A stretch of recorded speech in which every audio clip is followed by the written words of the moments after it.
Good morning, students. Today we will learn about a new medicinal plant that is known as black muesli. What is its scientific name? Curculigo orchidus. Curculigo orchidus, and its family is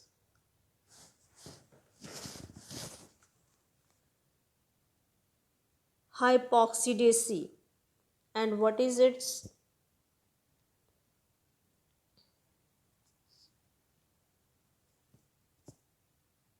Hindi name? Hindi name is black मूसली को काली मूसली भी बोलते हैं, काली मूसल भी बोलते हैं, और इसको हम जो आयुर्वेदिक नेम है उसका टाला मूसल है, और यूनानी नेम इसको मूसली शिवा बोलते हैं, शिवा, मूसली शिवा। और हिंदी में आपको पता लग गया। जो इसके हम पार्ट्स यूज़ करते हैं वो ट्यूबर्स, रूट्स और राइजोम जो है वो यूज़ कर सकते हैं। अब ये प्लांट के फ़ायदे क्या हैं, किन किन चीज़ों में काम आता है। ये यूज़ होता है एज अ रिजुविनेटिंग टॉनिक या फिर diuretics, and it is used in general debility, cough, jaundice, asthma and piles also.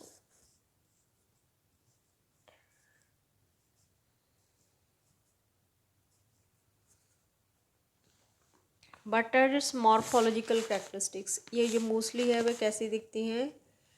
जो रूट्स हैं काली मूसली की वो स्ट्रेट होती हैं, सिलेंड्रिकल होती हैं, ट्यूबरस होती हैं, और इनका जो डायमीटर होता है 5 से 22 सेंटीमीटर तक लॉन्ग होती हैं, और 0.5 से 0.8 सेंटीमीटर तक ये थिक होती हैं। ये रूट्स होती हैं मोस्टली। जो इसकी वैल्यू है वो रूट पार्ट की काफ़ी ज़्यादा वैल्यू है। और जो एक्सटर्नल सरफेस होता है वो ब्राउनिश होता है, और loosely spaced prominent transverse wrinkles होती हैं इसके ऊपर। और जो लीव्स हैं वो सेसाइल हैं, सिंपल सेसाइल, आपको पता है सिंगल लीफ होएगा, मतलब उसका पिटियोल नहीं होएगा। और ये सारे जो लीव्स होते हैं crowded on A short stem, और जो शॉर्ट अगर पिटियोल होएगा तो बहुत शॉर्ट होएगा, और 15 to 45 सेंटीमीटर लॉन्ग होएंगे, और 1.5 से 2.5 सेंटीमीटर ब्रॉड होएंगे। जो लीफ टिप है, लीफ टिप जब सॉइल के कांटेक्ट में आती है तो उससे रूट्स डेवलप होती हैं, मतलब हम रूट लीफ से भी प्लांट जो है उसको वेजिटेटिवली प्रोपेगेट कर सकते हैं, तो उसमें से एडवेंटिशियस बर्ड्स निकलनी शुरू हो जाती हैं। अब फ्लोरल फ्लावर्स कैसे होते हैं। फ्लावर्स जो होते हैं वो ब्राइट येलो कलर के होते हैं, बाइसेक्सुअल होते हैं या यूनिसेक्सुअल भी हो सकते हैं। जो प्रेंथ होती है, प्रेंथ जो है is located at the top of the sterile long extension of the ovary. ये एक्सपोज होती है अबव द ग्राउंड। और प्रेंथ जो होती है वो 6 इक्वल लोब्स ऑफ साइज की बनी होती है। 1.5 मल्टीप्लाई बाई 0.2 सेंटीमीटर इसका साइज होता है। और जो फ्लावर्स हैं ये मोस्टली अक्टूबर टू जनवरी में ही मिलेंगे आपको, या कभी कभी पूरा साल भी मिल सकते हैं। अब डिस्ट्रीब्यूशन है, ये प्लांट जो है कहाँ पे मिलता है। ये फ्लावर्स हैं, और ये डिस्ट्रीब्यूशन है। प्लांट्स जो है ये जो स्पीशीज़ हैं ये शेडी एरिया में मोस्टली होती हैं, ऑफ सब ट्रॉपिकल हिमालयाज़ में, शेडी एरिया ऑफ सब ट्रॉपिकल एयर हिमालय में, वेस्टर्न घाट कोंकण के जैसे साउथ वार्ड में या वेस्ट बंगाल में है, सेंट्रल इंडिया में है, छोटा नागपुर, और कई और ट्रॉपिकल जोन्स में भी ये काफ़ी ज़्यादा इसकी डिस्ट्रीब्यूशन है।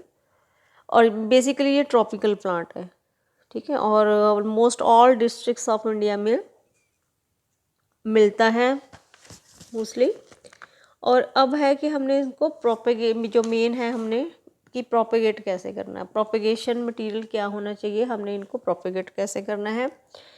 जो ट्यूबर सेगमेंट है हमने वो 1.5 से 2 सेंटीमीटर साइज़ जो है, जिसमें स्पेशली जो है एपिकल बड होनी ज़रूरी है, उसको हमने फेब और मार्च में जो है कलेक्ट करना है। ठीक है, ट्यूबर को हमने फेब या मार्च में 2 सेंटीमीटर जिसका साइज़ हो और उसमें एपिकल बड हो, उसको हमने क्या करना है, कलेक्ट कर लेना है और उससे हमने प्रोपेगेशन करनी है। प्रोपेगेशन कैसे करनी है, नर्सरी टेक्निक से भी कर सकते हैं। नर्सरी टेक्निक्स में दो हैं, जैसे रेजिंग प्रोपेगुल्स, हमने प्रोपेगुल्स पहले रेज करने हैं। वो कैसे करने हैं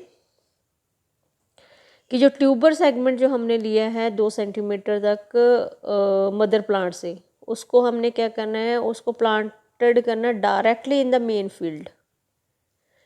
कब करना है, जैसे मॉनसून जैसे ही आएगा तब हमने जो ट्यूबर्स जो है डायरेक्टली मेन फील्ड में हमने प्लांट कर देने हैं। अब ये जो हमने मॉनसून में ट्यूबर्स लगाए हैं वो मई जून में, जैसे साउथ इंडिया में जो है ब्रेक्स होते हैं मई और जून में। जो ट्यूबर सेगमेंट है, जो हमने जो स्पेसिंग रखनी है उनकी, वो कितनी रखनी है, 10 सेंटीमीटर से 10 सेंटीमीटर जो इनकी स्पेसिंग होनी चाहिए। तो जो इसका जर्मिनेशन रेट है, जो स्प्राउटिंग रेट है, अराउंड 80% है।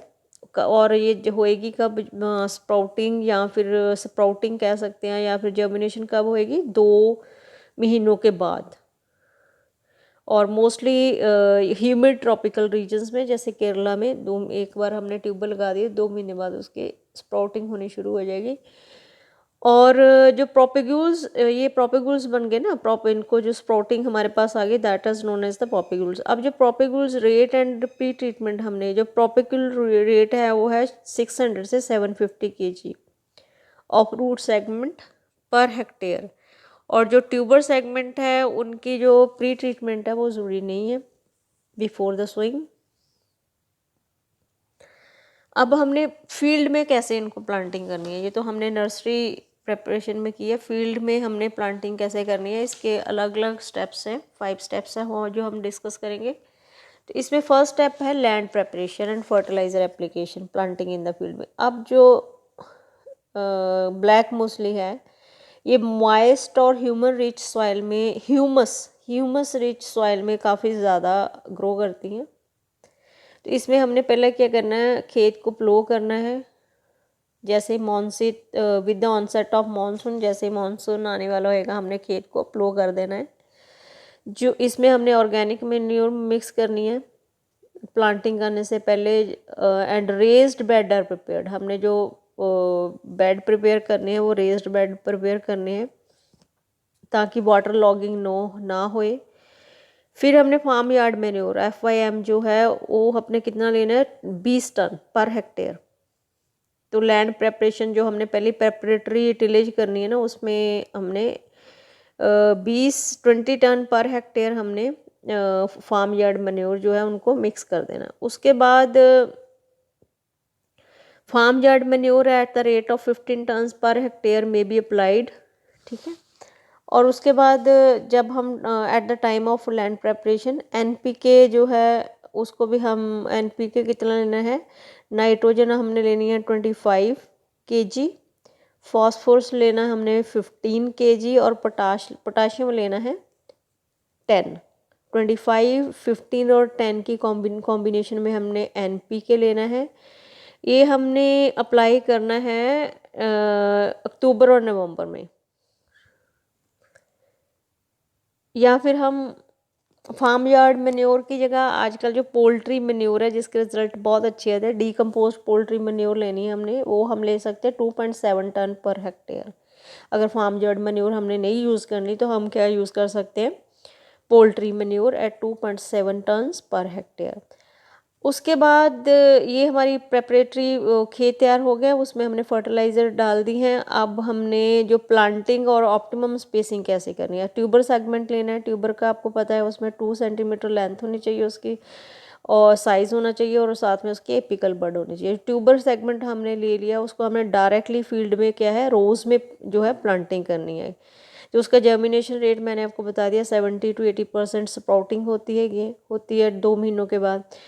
When planted in human tropical areas जैसे केरला में स्पेशली है, सो हमने क्या करना है, क्रॉप जो है 0.6 से 0.65 million is desirable for the humid for the pure crop with the optimum spacing. ठीक है, जो ऑप्टिमम क्रॉप स्टैंड है। और वाइल इंटरक्रॉपिंग अगर हम करते हैं तो इंटरक्रॉपिंग ये केरला में मोस्टली कोकोनट के साथ करते हैं। इसमें हमने approximately 0.2 million with the spacing of 20 centimetre multiply by 25 centimetre. Intercropping system में हम करते हैं कि जो क्रॉप है उसको हमने शेड में इरीगेटेड कोकोनट ऑर्किड्स में हम इनको ग्रो कर सकते हैं। तो प्योर क्रॉप भी इसको विदाउट इंटरक्रॉपिंग भी यूज़ सकते हैं। इसकी artificial shade has to be provided using the shade net of 25% density वाला नेट लगाकर हम इसमें शेडी प्लांट है तो इसको हमें शेड जो है ज़रूरी है। उसके बाद है इंटरकल्चर और मेंटेनेंस प्रैक्टिसेस कैसे करनी है। कोई हमने एडिशनल मैन्योर वगैरह नहीं डालनी इसमें। जो मैनुअल वीडिंग जो है वो वही करनी है। वीडिंग जो है ट्वाइस एट 2 and 4 months, ठीक है, 2 बार करनी है, 2 महीनों के या 4 महीनों के बाद। क्रॉप को हमने वीड फ्री रखना है।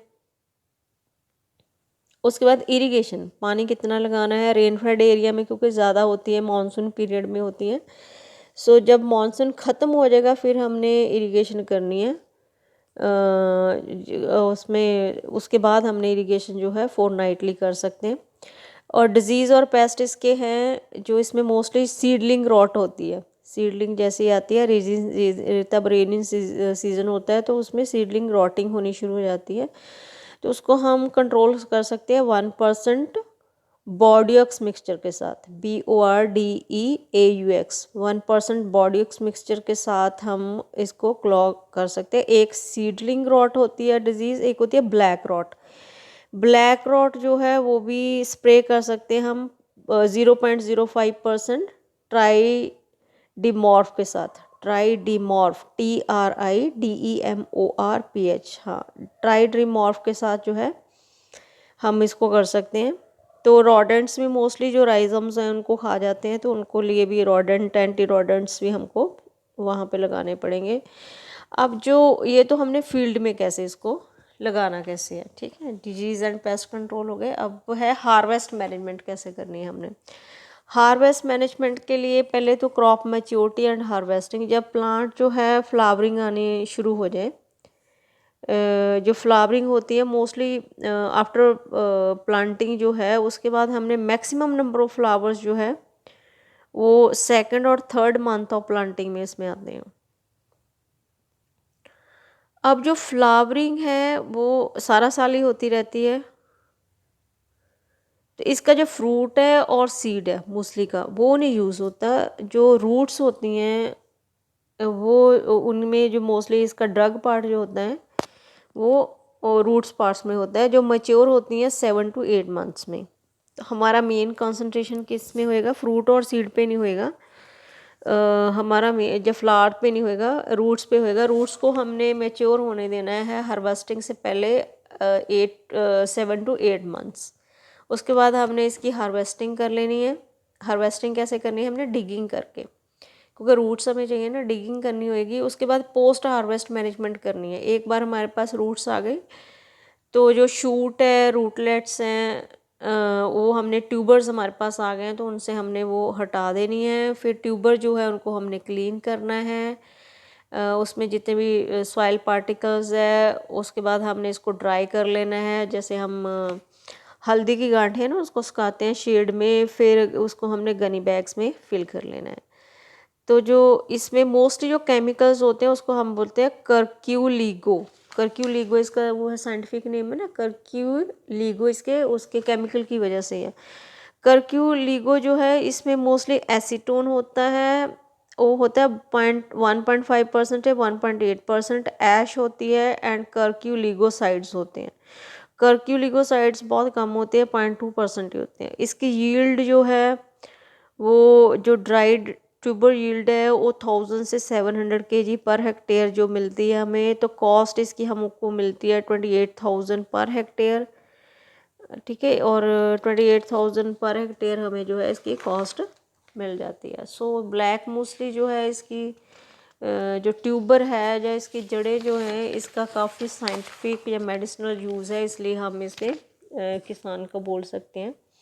तो इसकी मार्केट प्राइस जो है वो पर केजी जो है वो है 300 300 रुपये पर केजी इसकी वो है प्राइस है। So this is a